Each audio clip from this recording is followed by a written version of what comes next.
We are now recording. Yes, ma'am. Take it away. Okay. Okay, great.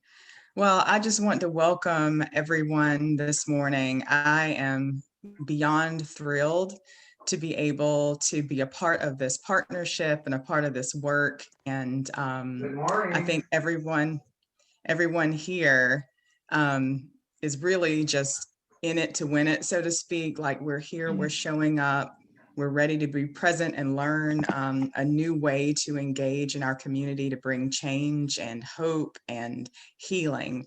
Um, so funding for this series has been made possible through a grant from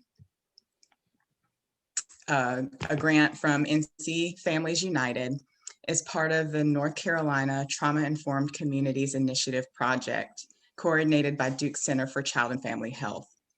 The New Hanover Resiliency Task Force is proud to be one of 6 organizations across North Carolina receiving this funding to make our communities more resilient and trauma informed, and is grateful to Healing Your Almond and the great team assembled for bringing this project to life. This is a big deal.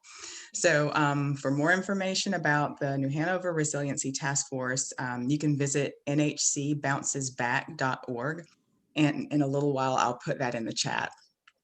But I do want to start out with introductions. My name is Javane Skiba, and I'm the Training and Film Screening Coordinator for the Resiliency Task Force.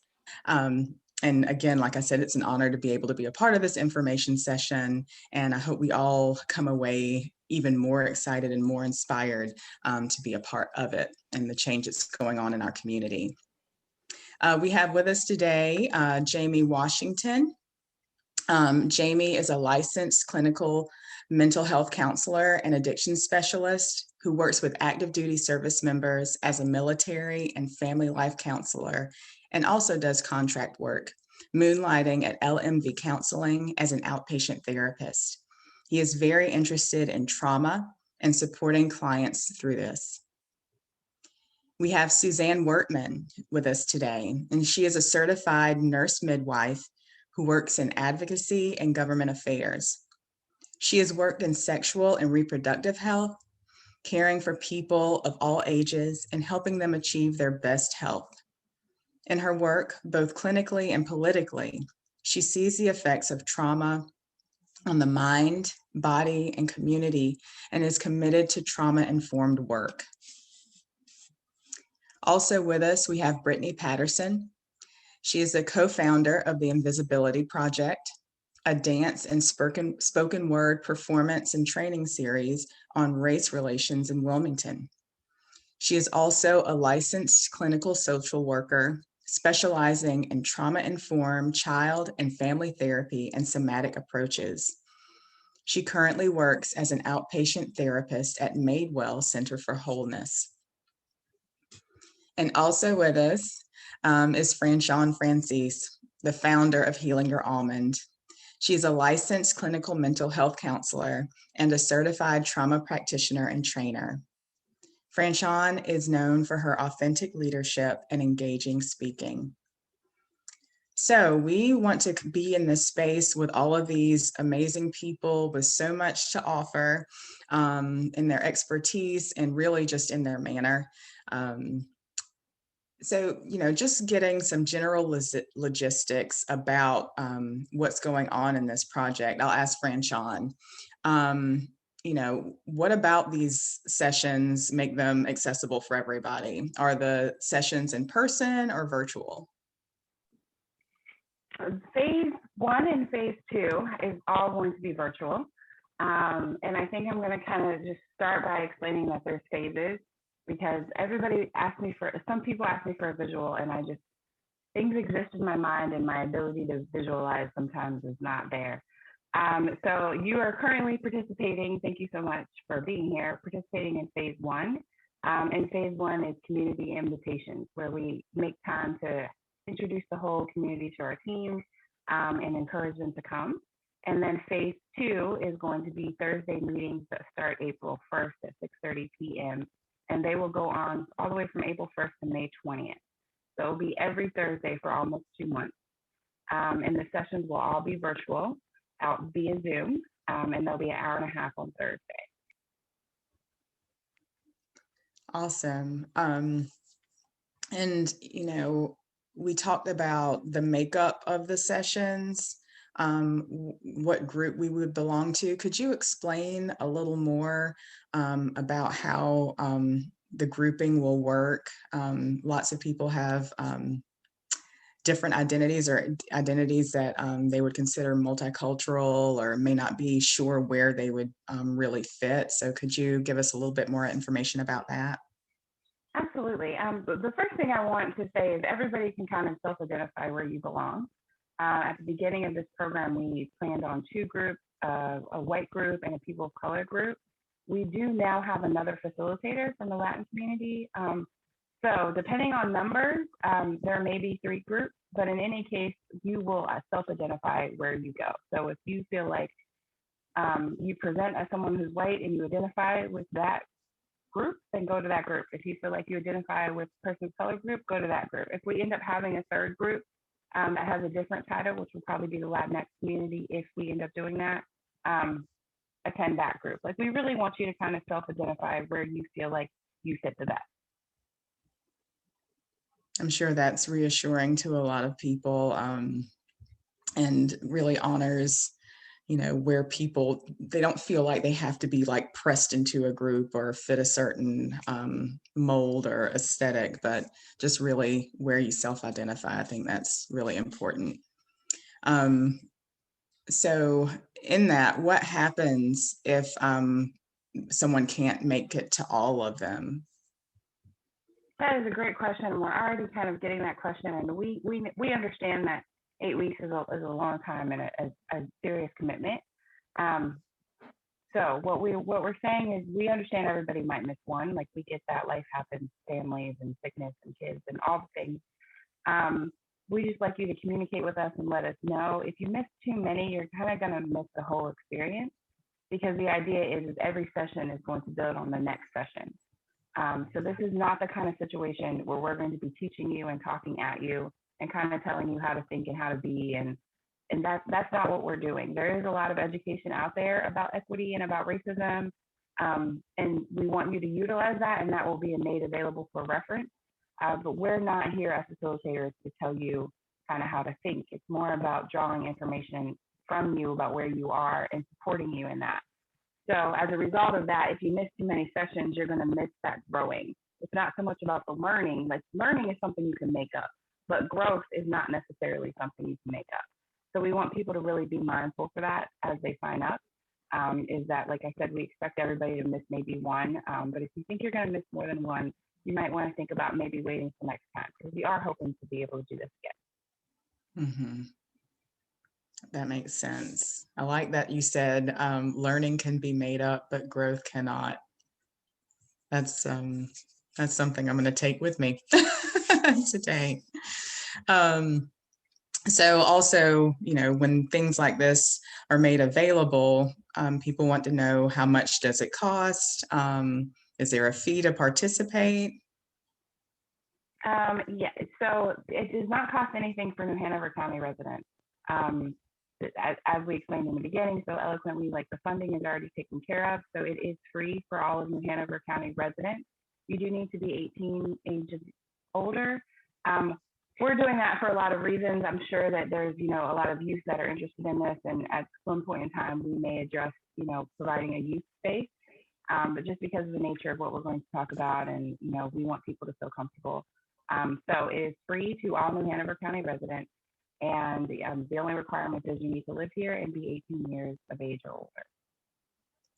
Awesome. That already should encourage a lot of us just to show up. No strings attached. It'll be a place for growth. So now that we kind of have that general information about this project, Suzanne, would you like to explain briefly what you bring to this work and why you're passionate about it?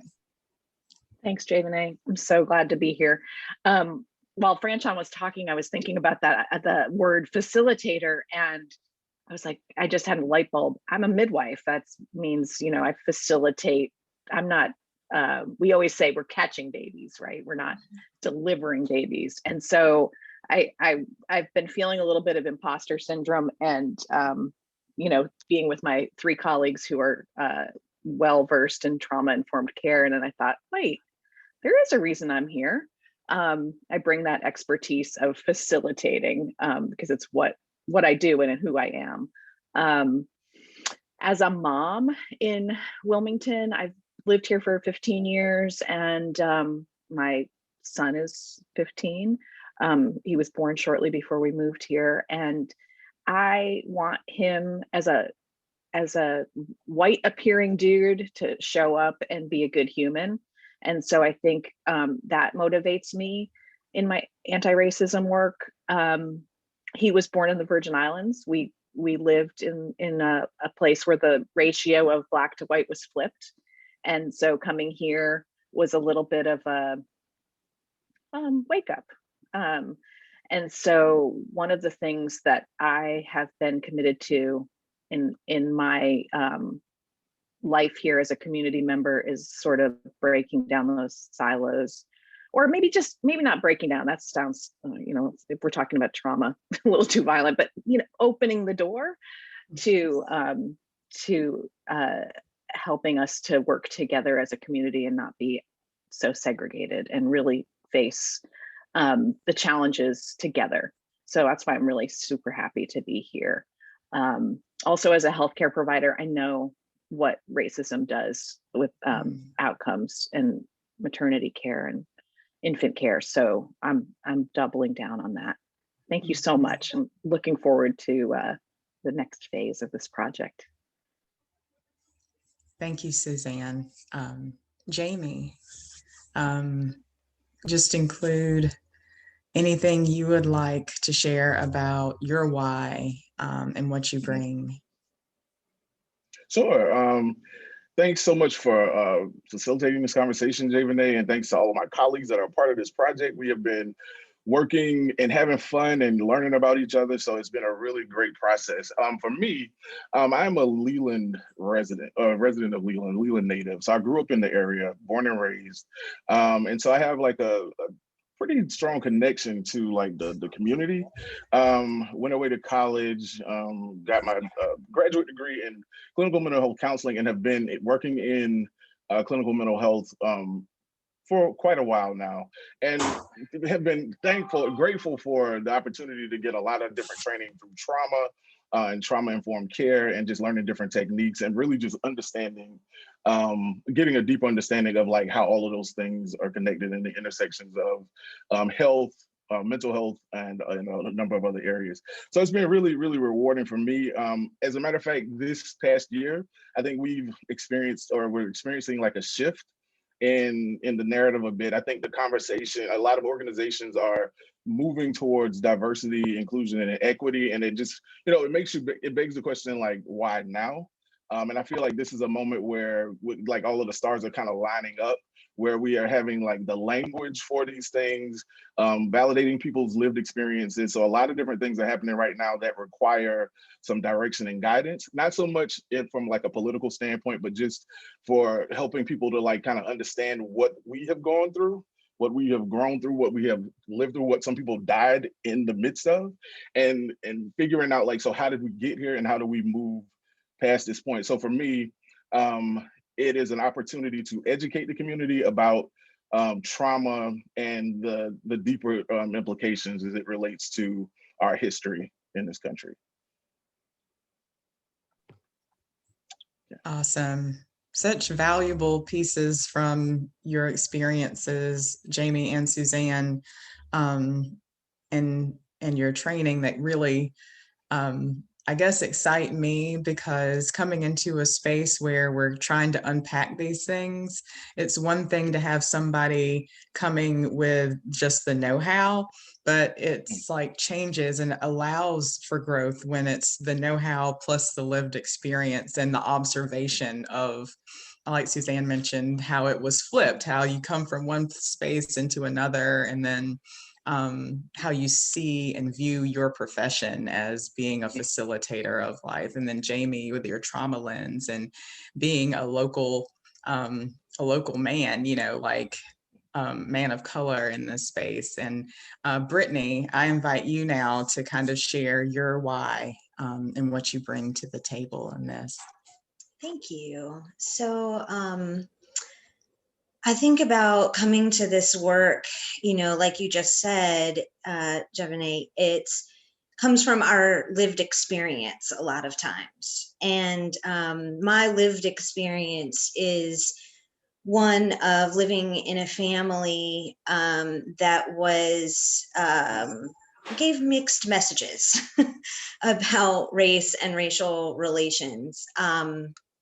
My father grew up in a racist home, didn't want to pass that on, so said the right things.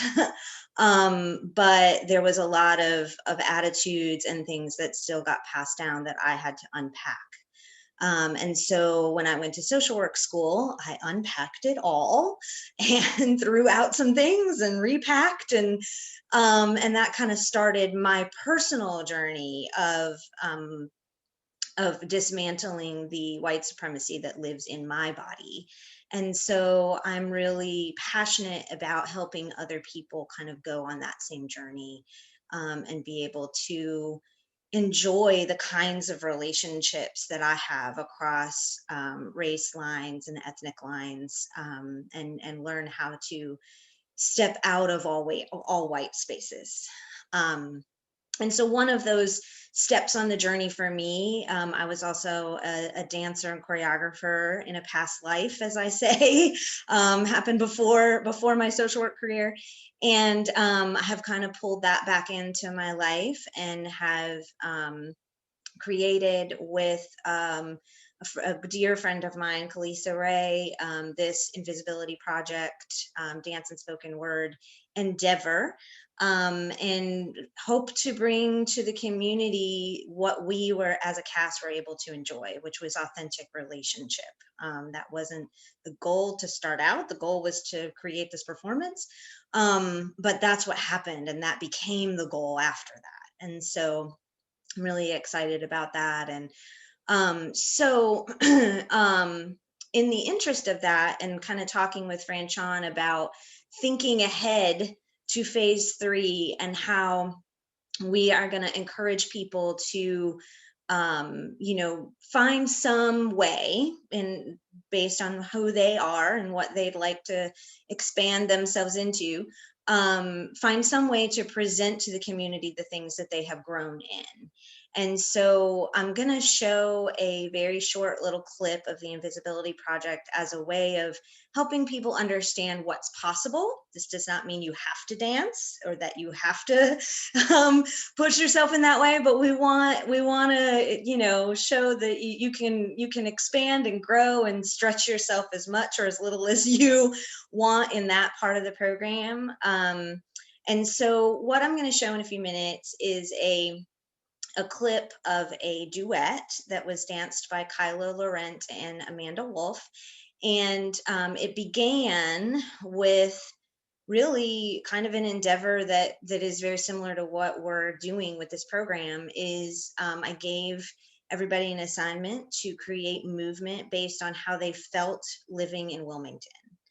And so this is Kyla's response to that. It's her solo, and then we sort of framed the duet around it to kind of really make it clear the message. So hopefully technology will not fail me. And I'm going to share my screen, and you're just going to see like a minute and 15 seconds or so of this.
Okay, so as I said, it was just a snippet, just to give people a taste of, well, sort of a taste of how I come to this work and what I bring, but also a taste of what's possible and what might, what this might end up showing to the community. And we hope that people will stretch themselves in that way.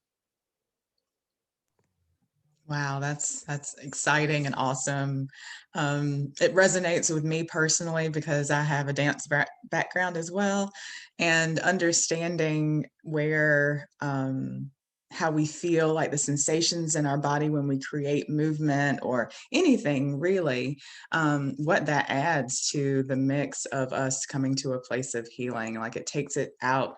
The idea of what's possible with creating things like that takes it out of just like this headspace to like a complete movement. And like even the movement in the piece of them, like just like bringing their hands down their body, it's almost like, for me as a dancer, like looking at that, like I can feel the sensation of that movement, and what that represents to me is like coming into a new self, kind of peeling away that old. And that might not be what they were expressing, but that's what I feel. So this is just amazing that this is something that's possible with this project. I do want to take a few minutes really quickly to ask our panelists just a few questions, and then we'll open it up to the audience for questions as well. But Franchon, who are you hoping participates in these groups? That is a good question, and everybody has asked me that, and the answer is anyone that has a vested interest in having these conversations. Our goal is to have true diversity, and I don't mean diversity in terms of Black and white, which is one form of diversity, but I mean diversity in terms of working, not working, in terms of people that have been doing equity work most of their life, or they decided they cared today, and this is their first time logging on to anything equity related. We want people that work, that don't work, mothers, not mothers. We want everybody.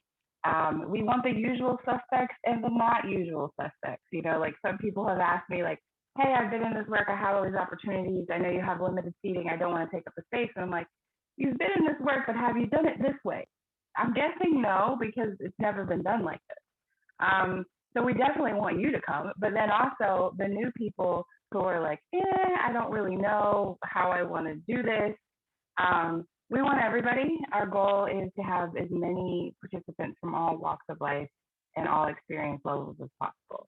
So please don't feel intimidated if you see a lot. I see a lot of people in these sessions that have been doing this work professionally and personally for a while, which is great, but some of us haven't, and that's okay too. Awesome. So if you're ready and willing, come on. Another question I have, this one for Jamie. Where do you see this work going after May of this year? So I'm hopeful that it will kind of like have like an exponential kind of synergistic kind of energy to it, because it's been my experience as a therapist. If I try to go in with like expectations or like about outcomes, sometimes it can be considered a fool's errand, if you will. It's like it puts a lot of weight on your shoulders to have to make outcomes happen versus like allowing them to kind of organically happen. So my hope is that people will get from this whatever it is that they need to get. As a matter of fact, those are the ways from like just a motivational standpoint that people stay motivated to continue to do the work. It kind of puts me in a place of, again, taking that weight off of my shoulders. So I like the idea of people getting as much as they can or need from this experience. So my hope is that people will continue to have these conversations, continue to grow, continue to learn, continue to push the envelope, because I think what we've seen, this work requires a lot of energy. And when we talk about like just that from like a trauma standpoint, like a lot of the movement sometimes dies down because we kind of overtax ourselves to kind of like be tied to it in ways that probably aren't the most productive. So this is an opportunity for people to tap into their inner motivation and get whatever it is that they need so that they can grow and do the things that they want to do. So, yeah. Awesome. Um, you know, when we come together and we have this opportunity to share and kind of bring that our own energy and vested interest into the space, you know, we're bringing a vulnerability. And a question that will come up, I'm sure, is, you know, what does confidentiality look like? So, Brittany, would you be able to speak to that? Sure. So we are going to have an expectation of confidentiality in the interest of creating a safe space for people to have these kinds of difficult conversations. So we're going to ask people not to share what happens in the groups, you know, outside of that group. However, it is not as rigid in that way as a therapy session, because we are not doing therapy. We're really just facilitating conversations. And so the way we've talked about it as a team, to kind of frame it for people, if people are familiar with the ways that Alcoholics Anonymous and the other kind of anonymous support groups work, it will kind of feel like that, right? Where there's sort of this understanding that you don't kind of air everyone's dirty laundry everywhere in the community. But, you know, we're not going to ask people to sort of like sign a confidentiality statement or anything like that.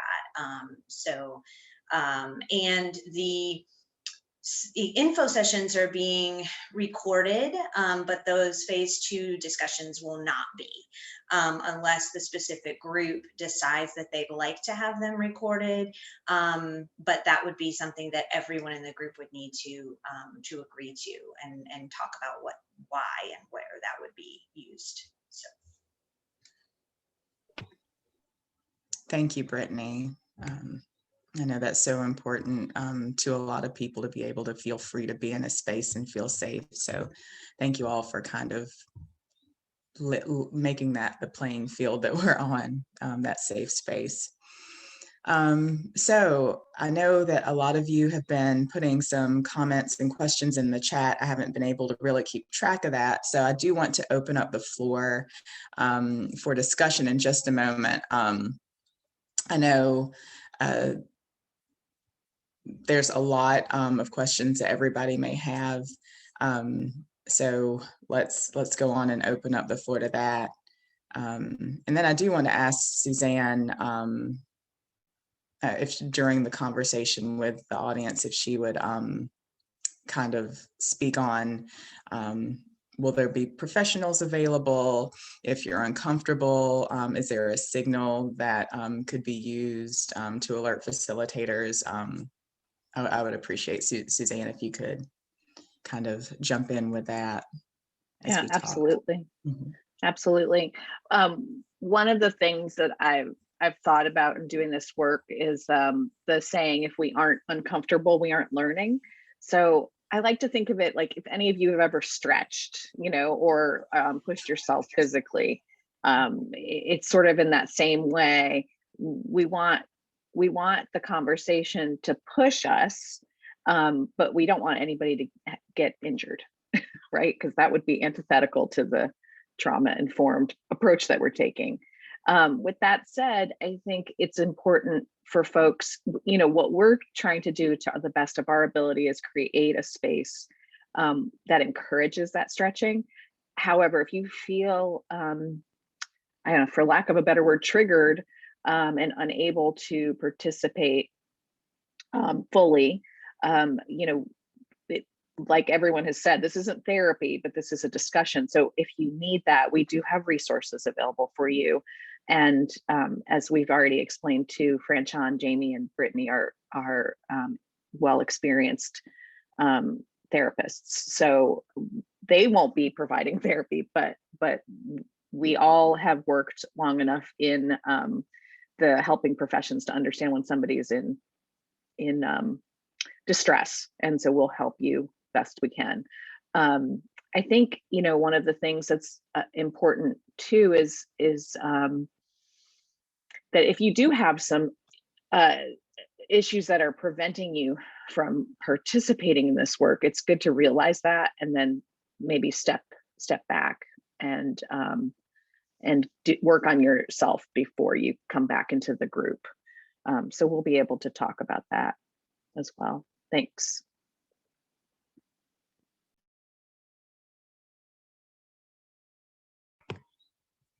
Okay, so let's open up for a little bit of questions from the audience.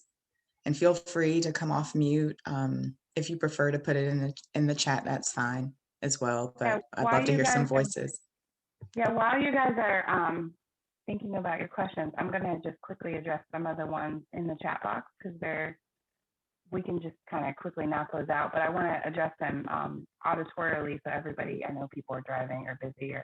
So for those of you who are listening and are not checking the chat box, one of the questions is if someone lives nearby New Hanover County, but not in New Hanover County, can they join?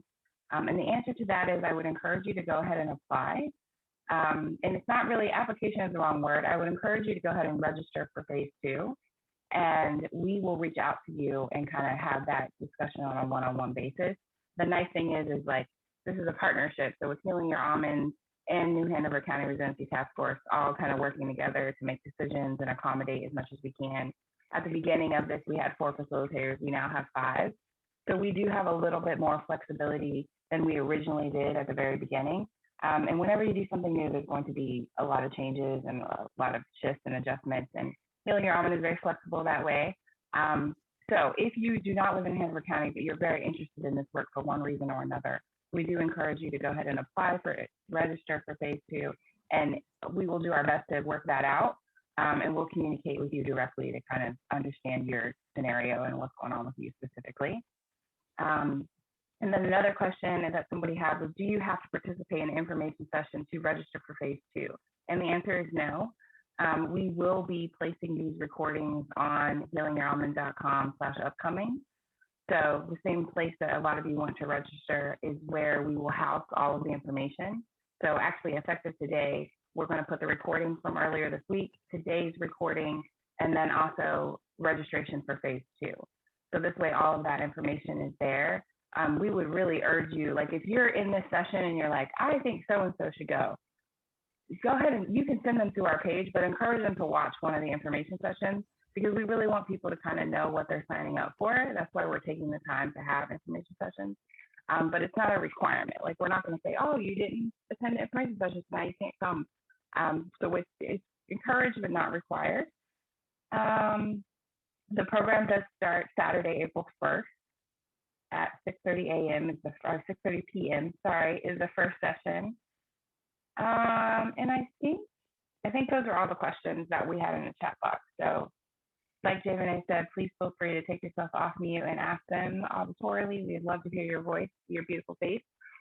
Or you can hop it in the chat box, whatever brings you joy. Hey, I have a quick, simple housekeeping question. Should we block, like 2 hours each Thursday evening? So it's scheduled for an hour and a half. If you feel like for whatever reason you want to give yourself some extra time, feel free. We've just learned as facilitators that an hour is not long enough and 2 hours is a little much. So that's why we went with an hour and a half. Thank you. No problem.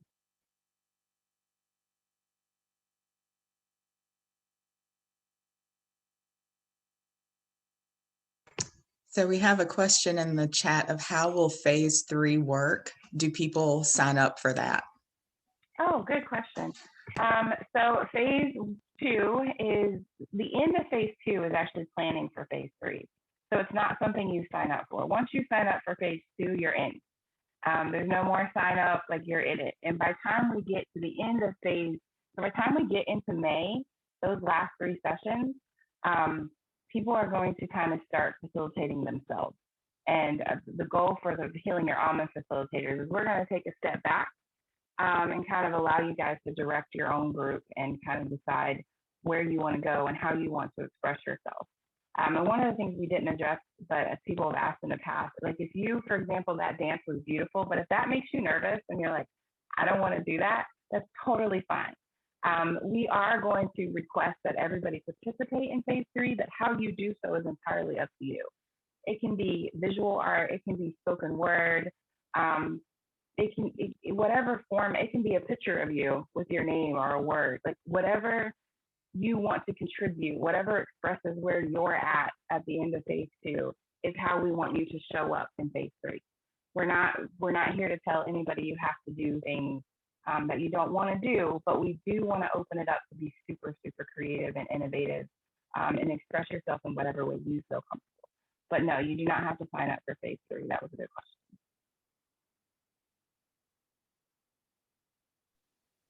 I think one of the important things too, I just want to point out, we purposefully named this project. So flipping the conversation, it's going beyond the book club.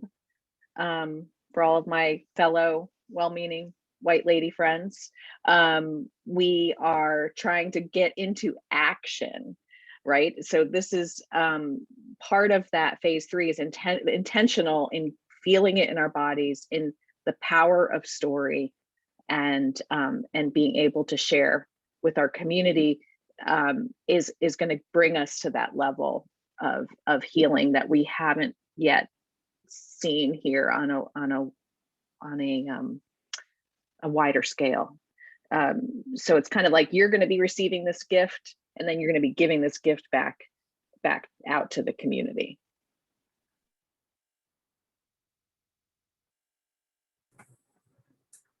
I have 2 questions. I'm wondering how big the groups are going to be.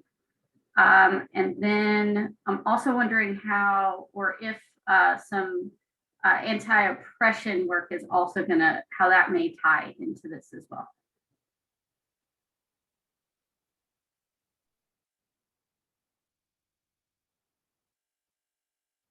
Does anybody want to take that? Or do you want me to take that? I think Brittany's taking herself off mute. Yeah, sorry. Trying to mute myself. It wasn't cooperating. So the numbers question. So we are, our target is 40 people in the entire program. So 20 in each group.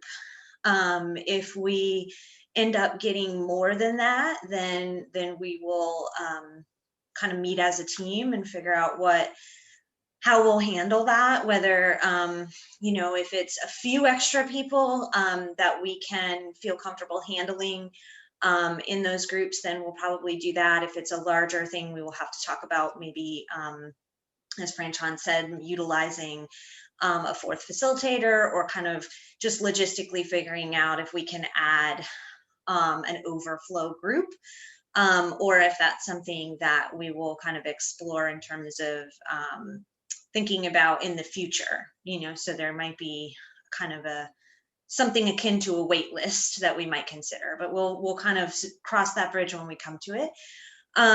So there will be 20 people max in the group that you participate in for the bulk of the program. And then so anti-oppression, I'm going to try to describe a little bit or give you a little bit of an idea of what these groups might look like, right? So we've thrown around this term trauma informed, right? So we are focused on healing. That's why Franchon's company is called Healing Your Almond, right? And so healing looks different for different people depending on your specific impact that you've had when it comes to racism and oppression. Sometimes you can experience racism and oppression, and sometimes you can be the racist and the oppressor, and sometimes that happens simultaneously even. So we're going to do our best to sort of unpack those things in the groups and help people engage with the material. As Suzanne said, this is going to be beyond a book club. This is going to be beyond some didactic information, right? In Suzanne and I's group with the people who identify as white, we are going to spend some time talking about language and talking about terms and definitions. But we're really going to dive deeper than that. We're going to talk about how these things live in your body, what your first kind of thoughts and feelings are when you interact with people, how to get really aware of that and what to do about that. So this is sort of a more deeper individual kind of approach to look at handling anti-racism, anti-oppression from a really deep bodily kind of experiential level, as opposed to a cerebral, I'm going to learn the right words to say and make sure that I mind my P's and Q's and don't say the wrong thing going in and about the world. And so I hope that answers the question. Let me know if there's more clarification needed for that.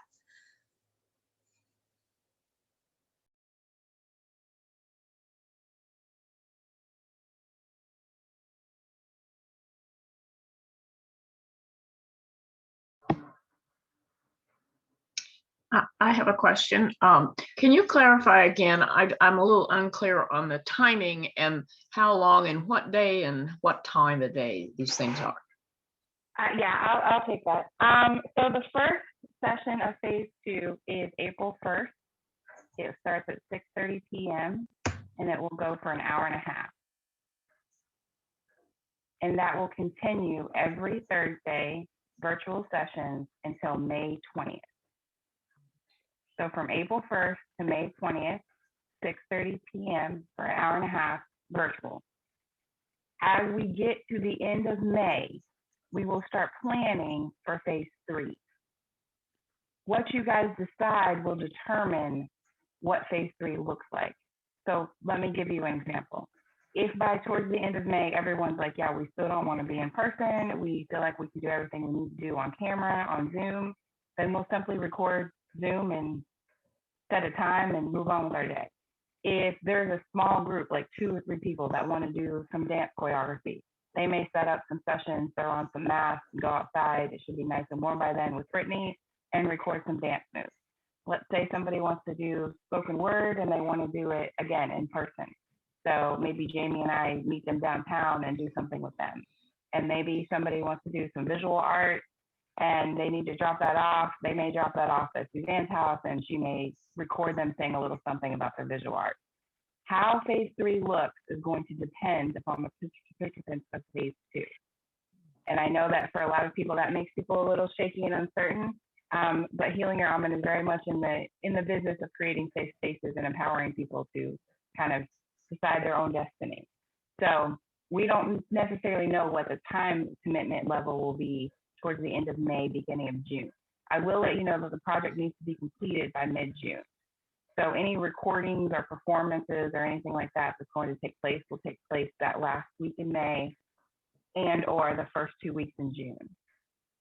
So basically you need to have some flexibility for those last 3 weeks. And then by mid-June, we're done with the project. Those are the limitations of the grant. So we'll be completely done with the project. And at that point, it will just be us taking that recording, and I do mean us, like all of us, and sharing with the community. Suzanne really put it really well. Like we're giving you a gift and you're creating a gift, and then you're giving back to the community. So does that answer your question in terms of logistics? Yes, thank you very much. No problem. I'm not sure if this was said yet, just to clarify so people know kind of how those sessions are going to go. So the very first one on April 1st will be I'm going to speak it into existence, all 40 people, right? I'm going to plan on 40 people. So all 40 people, both groups together, we're going to kind of go over, ground rules and things that are going to be expected in those groups. And then also just that is an opportunity to see who signed up, who's in the program with you, even if they're not in your specific group.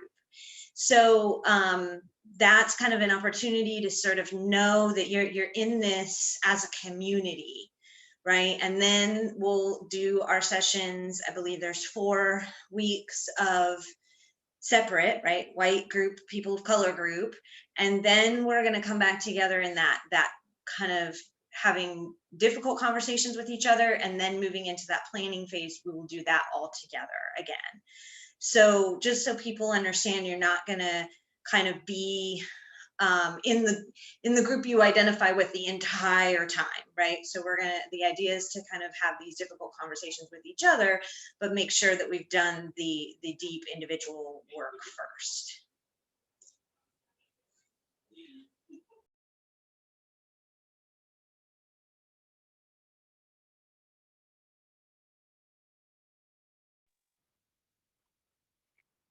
I think we might be good. Does anybody have any other questions?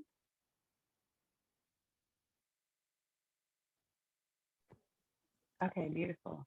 I think I'm supposed to close. Am I supposed to close? I don't know what I'm supposed to say.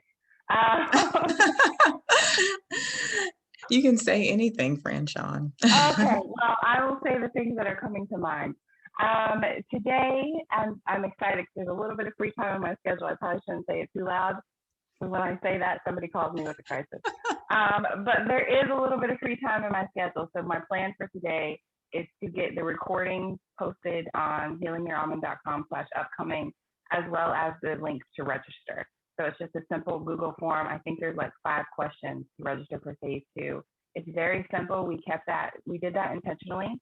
So what I need from you, and I'm working on asking people for what I need. What I need from you is to please, please, please consider coming. I know you guys are taking notes and really thinking about, is this something you can fit into your schedule? And if the answer is yes, please go ahead and register and let us know so we can start planning. And then the other thing is please feel free, because you guys are going to get this recording in your email.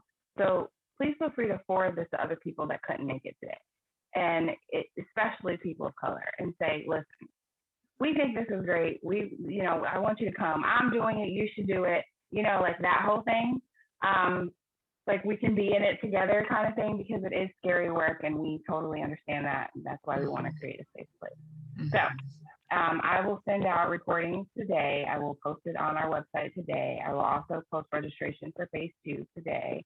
And what I need from you is to please, do some heart work, not just some logic work, but do some heart work and think about, is it something that you're ready to do and that you want to, because we would love to have you. And if that's the case, please go ahead and register.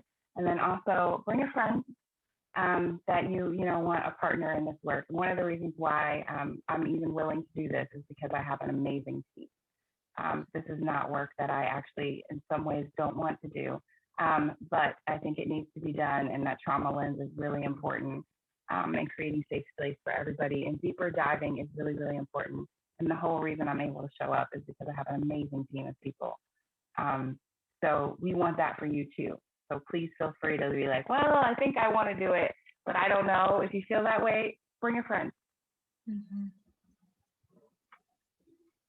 Awesome. Thank you, Franchon, and Brittany and Jamie and Suzanne, for everything that you shared, all the information, and just the encouragement of the project itself. I think it will have lasting effects on our community. So I'm really grateful for the work that you're doing. And thanks everyone for coming. And just like Franchon said, make sure you share it with a friend, share it widely, and encourage people to join you in this journey. Take good care of yourselves, everyone. Yes, but go outside and enjoy this weather. That's my plug.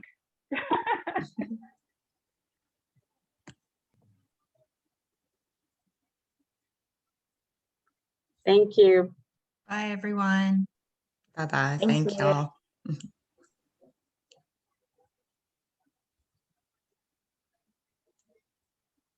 Oh, that was quick. I mean, the logging off thing was quick.